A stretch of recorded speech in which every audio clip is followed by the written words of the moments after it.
धमकी और डर के माहौल में मुझे भी शायद धमकी मिली है और इसी डर की वजह से मैं यूट्यूब छोड़ दी हूँ या यूट्यूब छोड़ के भाग गई हूँ, अपना रिएक्शन देना बंद कर दिया है, मैं यूट्यूब से गायब हो गई हूँ। दूसरी तरफ हमारे ढोलक भैया, बीवी ने वीडियो में आने से मना कर दिया है, इसीलिए ऑडियंस पे भड़कने आ गए, ऑडियंस के कमेंट्स को उठा के वीडियो बनाने आ गए। भाई इतना चीप कंटेंट दिखाते ही क्यों हो कि ऑडियंस आप पे उंगली उठाए, आपको आपकी औकात याद दिला दे, और फिर जब आपको आपकी औकात याद दिलाई जाती है तो आप रोना लेके आ जाते हो कि ऐसा नहीं है, वैसा है, वैसा नहीं है, वैसा है। So hello guys, Radhe Radhe, जय श्री कृष्णा, स्वागत है एक और नए वीडियो में।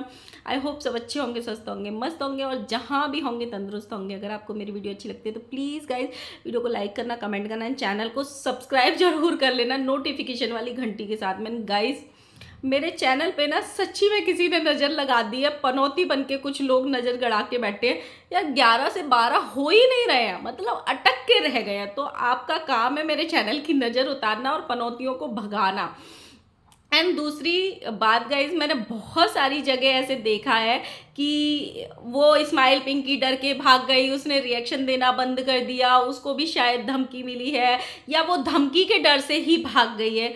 तो जो लोगों के घर में जॉब वाले लोग होते होंगे, जिनको वीकेंड का मतलब पता होगा, जिनको पब्लिक हॉलीडेज़ का मतलब पता होगा, या जो अपनी फैमिली के साथ आउटिंग पे जाते होंगे वीकेंड्स पे, उनको ये बहुत अच्छे से पता होगा कि जब भी वीकेंड आता है या वो बाहर आउटिंग पे जाते हैं, घूमने फिरने जाते हैं, तो उनको अपना फ़ोन साइड में रखना पड़ता है या अपना सोशल मीडिया छोड़ना पड़ता है, वो तभी फैमिली टाइम स्पेंड कर सकते हैं। और जिनका रोजी रोटी सोशल मीडिया से चलता है, जिनका काम ही सोशल मीडिया से होता है, वो बाहर जाके भी अपने फ़ोन में लगे रहते हैं, उनको ब्लॉगिंग करनी होती है, उनको चीज़ें करनी होती हैं। हमारा वो काम नहीं है, हम अपना घूमना फिरना यहाँ पे नहीं दिखाते हैं। तो हमें वीकेंड्स पे या फिर जब भी कोई ऐसी छुट्टियाँ आती हैं तो अपने फैमिली के साथ जब आउटिंग पे जाते हैं तो ये चीज़ें साइड में रखनी पड़ती हैं। तो मैं जब जब वीकेंड आता है मैं ऑटोमेटिकली यहाँ पे गायब हो जाती हूँ। इसको किसी की धमकी समझो, इसको किसी का डर समझो या जो भी समझो। और आने वाले टाइम में मैं शायद अगले हफ्ते में या इस हफ्ते में नहीं रहने वाली हूँ यहाँ पे, या बहुत रेयरली रहने वाली हूँ, क्योंकि रिएक्शन एक ऐसा चीज़ होता है, जब तक आप किसी के वीडियोस देखोगे नहीं, जब तक आप टाइम नहीं दोगे, तब तक आप अपने वीडियोस बना नहीं सकते। तो वही हो रहा है कि मैंने ज़्यादा किसी का कुछ देखा नहीं है तो मैं वीडियोस बना भी नहीं पा रही हूँ।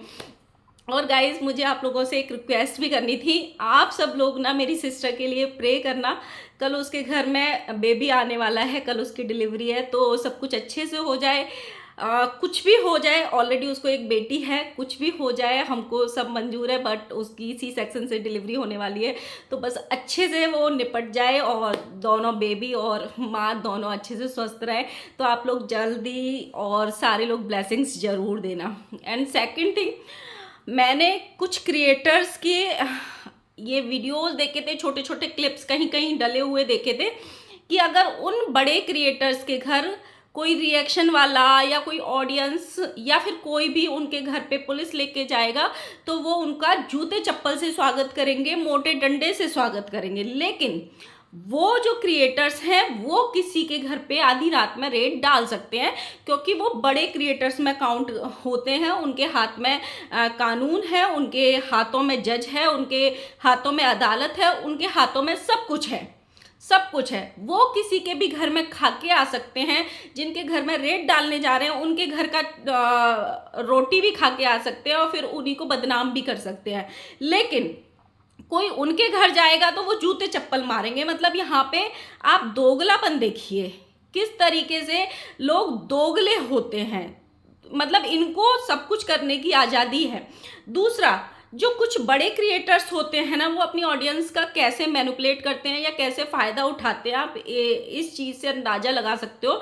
इनको किसी का रिएक्शन पसंद नहीं आ रहा है या इनको कोई अप्रिशिएट नहीं कर रहा, तो ये अपनी ऑडियंस को बोलेंगे, जाओ जाके सारे रिएक्शन वालों को उनकी औकात याद दिला के आओ, जाओ जाके उनको गंदे कमेंट्स करके आओ, जाओ जाके उनको ट्रोल करके आओ, जाओ जाके उनके चैनल को रिपोर्ट करके आओ। ये आपने बहुत सारे, मतलब कुछ बड़े क्रिएटर्स से तो जरूर मुंह पे सुना होगा, समय समय पे वो ऐसा बोलते हैं, बहुत बार बोलते हैं। जब आप उनको अप्रिशिएट करते हैं, बहुत सारे ऐसे रिएक्शन वाले हैं जो उनकी चाटुकारिता करते हैं, तो कोई उनकी बहन बन जाता है, कोई उनकी बेटी बन जाता है, कोई उनकी कुछ भी बन जाता है। लेकिन जब उनको उनकी औकात याद दिला दो या उन पे क्वेश्चन मार्क लगा दो या फिर उनको सही गलत का अंतर समझा दो तो वो ही ट्रोल करवा देते हैं। लेकिन जब ऑडियंस उनको गलत कमेंट करती है, नॉर्मल ऑडियंस उनको गलत कमेंट करेगी, तो उस ऑडियंस की आईडीज ट्रेस कराई जाएंगी, उनकी लोकेशन निकाली जाएगी और पुलिस उनके घर भेजी जाएगी। यहाँ पे ये चल रहा है। तो ऑडियंस को बहुत सोच समझ के अपना निर्णय लेना है कि आपको कैसे ब्लॉगर्स को देखना है और कैसे ब्लॉगर्स को नहीं देखना है। जो आपको अपनी ज़रूरत के हिसाब से यूज़ करते हैं या फिर जो आपको ये चाहते हैं कि आप हमें व्यूज़ दो, लेकिन आपको हमें सही और गलत कहने का अधिकार नहीं है। सही तो बोल सकते हो आप, हमारी गलती में भी अच्छाई तो हमें बोल सकते हो, नहीं नहीं आपने किसी बच्चे को झूठा खाना दे दिया, बड़ा इनाम का काम किया, ऐसे तो सब दे देते हैं। लेकिन अगर आप उसको ये कहोगे कि झूठा खाना दिया है तो आपको पुलिस में पकड़वाया जाएगा, क्योंकि आपने पाप किया है, जुर्म किया है, एक बड़े क्रिएटर पे क्वेश्चन उठाया है जो आपके अधिकार क्षेत्र में नहीं आता है। अब आ जाते हैं थोड़ा सा हम ढोलक भैया पे। मैंने एक ढोलक भैया का वीडियो देखा, क्योंकि मैंने लास्ट जो वीडियो बनाया था उसमें बताया था कि उनकी वाइफ की जिस हर तरीके से चीज़ें चल रही हैं, लेकिन जिस तरीके से ढोलक अपनी वाइफ का यूज़ कर रहा है वो बहुत गंदे तरीके से हो रहा है। उस वाइफ को वो अपने आप को संभाल नहीं पा रही है, वो नई नई माँ बनी है, वो एडजस्ट नहीं कर पा रही है, बहुत सारी चीज़ें होती हैं, बहुत सारी बदलाव आते हैं अपने अंदर, तो वो बार बार मना कर रही है कि मुझे इस टाइम नहीं दिखाओ। लेकिन ढोलक के पास कोई कंटेंट नहीं है, सिर्फ कंटेंट के नाम पे क्या है, बीबी उसको हर चीज़ में दिखाना है।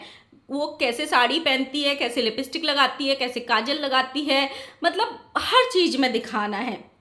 इनका डिलीवरी वाला जो चीज़ें थी वो ख़त्म हो गया। बीबी ने थोड़ा लड़ाई झगड़ा किया होगा, जो भी किया होगा उसने गुस्सा किया होगा और उसको ट्रोल भी कर रहे थे लोग कि हमेशा मुंह फूला रहता है। भाई आप 24 घंटे कैमरा लगा के 24 घंटे हंस के नहीं रह सकते हो, आप अपनी फीलिंग्स को नहीं दबा सकते हो। अगर आपको गुस्सा आ रहा है, इरिटेशन हो रहा है, तो वो कहीं ना कहीं कैसे भी दिख ही जाएगा। ये ऑडियंस को भी समझना चाहिए।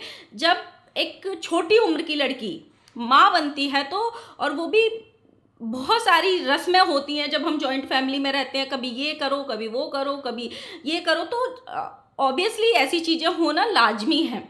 तो ये हस्बैंड को समझना चाहिए, घर वालों को समझना चाहिए। जिस हिसाब से इनका कंटेंट चलता है ना कि एक इंजेक्शन लग रहा है बीबी के बम पे, उसको भी ये लोग भुनाते हैं। बीबी फीड करा रही है, उसको भी ये लोग भुनाते हैं। बच्चा सुसु पॉटी कर रहा है, उसको भी ये लोग यहाँ पे कंटेंट बना के बेचते हैं। फैमिली ब्लॉगिंग का मतलब ये बिल्कुल भी नहीं होता है कि तुम अपनी बीबी को कपड़े पहनने तक दिखा दो। बहुत बड़े बड़े ब्लॉगर्स हुए, क्या वो अपनी बीवियों को इस तरीके से दिखाते हैं? नहीं दिखाते। ये चीप कंटेंट में आता है, बिल्कुल आता है। एक होता है चलो आप डांस टैलेंट दिखा रहे हो, आप गाने पे डांस कर रहे हो, आप कोई मेकअप ब्लॉगिंग कर रहे हो या फैशन दिखा रहे हो, कुछ भी दिखा रहे हो, वो अलग होता है। लेकिन इस तरीके से ड्रेसेस चेंज कर, जैसे आप अपनी बीवी को दिखाते हो कि मेरी बीबी साड़ी पहन रही है या साड़ी ठीक कर रही है, या मेरी बीबी के पीछे बम पे इंजेक्शन लगाने आया है डॉक्टर, क्या सेम वैसे माँ को दिखा सकते हो? नहीं दिखा पाओगे, क्योंकि वो आपकी माँ है। जैसे आपकी माँ है ना, सेम वैसे ही किसी और माँ बाप ने अपनी बेटी को 22-25 साल तक बहुत प्रोटेक्ट करके पाला है। कहीं उसने अंग प्रदर्शन नहीं किया था वैसे, तो कम से कम इतनी प्राइवेसी का ध्यान तो हर क्रिएटर को रखना चाहिए कि हमको अपनी ऑडियंस को क्या दिखाना है। और जब इनको गालियाँ पड़ती हैं गंदी गंदी, तो ये एक्सप्लेनेशन देने आते हैं। अब जो ढोलक भैया हैं, उनको अब एक हफ्ते बाद याद आया है कि मेरी बीबी ब्लॉग्स में नहीं आ रही है, मैं क्या ही दिखाऊंगा। तो उनको याद आया, चलो जो मेरे को थोड़ा रोने वाले वीडियोस थे मेरे, जो मैं इतना दहाड़ दहाड़ के रोया था, चलो मैं उन पे रिएक्ट कर देता हूँ। क्या अपनी बीबी को प्यार करना गलत है? क्या अपनी बीबी की केयर करना गलत है? हो सकता है तुम्हारे हस्बैंड प्यार नहीं करते होंगे, इसीलिए उनको ऐसे लगता है। नहीं, सबके हस्बैंड प्यार करते हैं, बस वो कैमरे के लिए नहीं करते हैं। जो ऐसे कैमरा उठा के भगवान मेरी भंजना से मुझे मिला दो, पता नहीं क्या होगा, मेरी भंजना को डॉक्टर्स ने दूर कर दिया। किसी के भी हस्बैंड वैसा नहीं करते हैं। सबको दर्द होता है जब एक वाइफ ओटी में जाती है, हर हस्बैंड को चिंता लगती है, हर हस्बैंड के घर वालों को भी चिंता लगती है, हर माँ बाप को भी अपनी बेटी की चिंता लगती है। लेकिन कोई कैमरा खोल के पर्पजली उसमें अपनी आंखें दिखा दिखा के, मास्क नीचे कर करके कि आंसू मेरे उसमें दिखने चाहिए, कवर होने चाहिए, वो नहीं होता है। किसी के हस्बैंड वैसे नहीं करते हैं, सबके हस्बैंड केयर करते हैं, सब माँ बनते हैं शादी के बाद, सबकी सेम चीज़ें होती हैं। लेकिन जो तुमने ड्रामा फैलाया था, ऑडियंस वही तुमसे बोल रही थी। मतलब एक इनके यहाँ पे चाचा चाची आए थे जिनको बच्चे नहीं हुए थे, भाई साहब इसने बेहुदा तरीके से उनका मजाक बनाया था, उन पे कैमरा लगा लगा के, और इतना गंदे तरीके से ये इंसान रोया था ना कि भगवान बस इनकी झोली भर दे भगवान। मतलब तुम उनका दर्द नहीं बांट रहे थे, तुम उनको बेइज्जत कर रहे थे अपनी ऑडियंस के सामने। तो अब इन पे कोई कंटेंट नहीं बचा, तो ये दिखाने आए कि मैं अपनी बीवी की केयर कर रहा था, मेरी माँ अपनी बीवी की बहुत केयर कर रही होती। तो ढोलक भैया, अगर तुम कहीं 10-20 हज़ार की नौकरी कर रहे होते ना, ये सोशल मीडिया नहीं होता, बीवी तुम्हारी कंटेंट नहीं होती, तुम कहीं रामू काका बने होते, 10-20 हज़ार की नौकरी कर रहे होते, सुबह 9 बजे जाते और रात को 8 बजे घर में आते, तो शायद तुम अपनी बीवी की डिलीवरी वाले दिन छुट्टी तक ना लेते कि मेरे 500 रुपये सैलरी के कट जाएंगे या मेरे 1000 रुपये सैलरी के कट जाएंगे, छुट्टी तक ना लेते जिस हिसाब से तुम्हारी हरकतें हैं। और बहुत सारा मुझे एक बड़ा लंबा चौड़ा एक कमेंट भी आया था, और मैंने कई जगह ये कमेंट भी देखा था कि इनकी जो बीवी है वो इस वजह से भी नाराज़ है क्योंकि इनकी जो मायका है वो फाइनेंशियल कंडीशन अच्छी नहीं है, और उसकी छोटी बहन की अभी शादी है, तो ना तो ये लोग उसको जाने दे रहे हैं और ना ही थोड़ा बहुत हेल्प कर रहे हैं।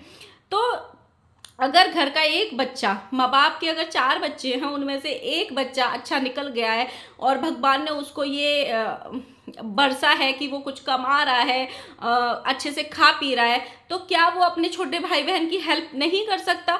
बहुत सारे लोग करते हैं। लोग तो कितना कितना पैसा खर्च करके पहले अपने छोटे भाई बहन को पढ़ाते हैं, फिर उनकी शादी कराते हैं। तो अगर ये वाइफ उम्मीद भी कर रही है कि मेरा पति मेरी ही कमाई हुई, क्योंकि उसके सोशल मीडिया का फेस वही है, अगर ये सोशल मीडिया का फेस होता तो ये पहले किसी अपनी बहन के घर पे रामू काकागिरी नहीं कर रहा होता, क्योंकि इसका चैनल चलता नहीं था, पैसे की ज़रूरत सबको होती है, तो इसीलिए ये रामू काका बने हुए थे। क्योंकि अगर एक वाइफ का फेस है और उसके फेस से ही तुम कमा रहे हो, तो अगर तुम 1-8 लाख उसकी ही बहन की शादी में लगा भी दोगे तो इसमें कोई बुराई नहीं है। इवन मतलब तुमको दुआएं ही मिलेंगी, उनके माँ बाप की भी, बहन की भी, सबकी दुआएं मिलेंगी। तुम अपने बच्चे के जन्म पे पूरा हॉस्पिटल में मिठाई बांट सकते हो, सजवा सकते हो, छठियार करोगे, ये करोगे, वो करोगे, लेकिन किसी अगर एक गरीब की लड़की को तुम 1-8 लाख रुपए दे भी दोगे, जो कि उसकी ही बहन है, जो पूरी जिंदगी तुम्हारी वाइफ तुमको कमा के देने वाली है, उसकी ही बहन को देगो, तो कोई बुराई नहीं है। और दूसरी चीज, अगर माँ बाप समर्थ होते हैं ना, अगर उनको लगता है कि नहीं हम अपनी बेटी के इस लायक हैं कि हम अपनी बेटी का अच्छे से कर सकते हैं, वो माँ बाप अपनी बेटी का ना 1 रुपया भी नहीं लेना चाहते, 1 रुपया नहीं लेना चाहते हैं। माँ बाप मजबूर होते हैं, उनको लगता है कि हम नहीं कर पा रहे हैं, तभी वो अपनी बेटी के पैसे पे हाथ रखते हैं। नहीं तो माँ का बस चलता है ना, तो माँ अगर बेटी एक समोसा भी लाती है ना माँ के घर पे, तो माँ उसके भी 10 रुपए हाथ में रख देती है कि हम बेटी के यहाँ का नहीं खाएंगे, हम बेटी के पैसे का नहीं खाएंगे। तो अगर एक बीवी ये उम्मीद भी कर रही है तो इसमें कोई बुराई नहीं है, बिल्कुल बुराई नहीं है। कल को अगर लड़के के घर में छोटे भाई बहन रहते हैं और एक लड़के पे जिम्मेदारियां रहती हैं पूरी करने की, तो क्या वो लड़का पूरी नहीं करता? क्या उनकी पढ़ाई लिखाई नहीं कराता? क्या उनकी शादियां नहीं कराता? क्या उन बीमारियों में खर्चे नहीं करता? जब वो खर्च कर सकता है, तो जिसकी तुम लड़की लेके आ रहे हो उसके माँ बाप पे तुम खर्चा क्यों नहीं कर सकते अगर वो समर्थ नहीं है? इसको बोलते हैं मानसिकता, कि वो बीबी नहीं लेके आए, किसी की बेटी को पूरी जिंदगी के लिए खरीद के लेके आ गए हैं। भाई तुम उन्हीं की बेटी लाके उन्हीं की बेटी से पैसे कमा रहे हो, उसको तुमने आते ही कंटेंट बना लिया, तुम्हारा जीवन बदल गया, तुम्हारी आमदनी होने लग गई, तुम अपने पैरों पे खड़े हो गए, और तुम उनके ही माँ बाप की या उनके ही छोटी बहन भाई की इतनी सी भी हेल्प ना करो, तो सोचो तुम्हारी मानसिकता क्या होगी। सो गाइज, ये था आपका क्या कहना है। मिलते हैं नेक्स्ट वीडियो में। वीडियो अच्छी लगी तो लाइक करना, कमेंट करना, और मैं भागने वाली हूँ यूट्यूब पे, ध्यान रखना मैं ऐसे ही आऊँगी, कभी दिखाई दूंगी कभी नहीं दूंगी, कल तो शायद मैं भी नहीं दूंगी। तो आप लोग जो मैंने बोला है वो प्रे भी करना, मेरी छोटी बहन को ब्लेसिंग्स भी देना। मिलते हैं, बाय बाय।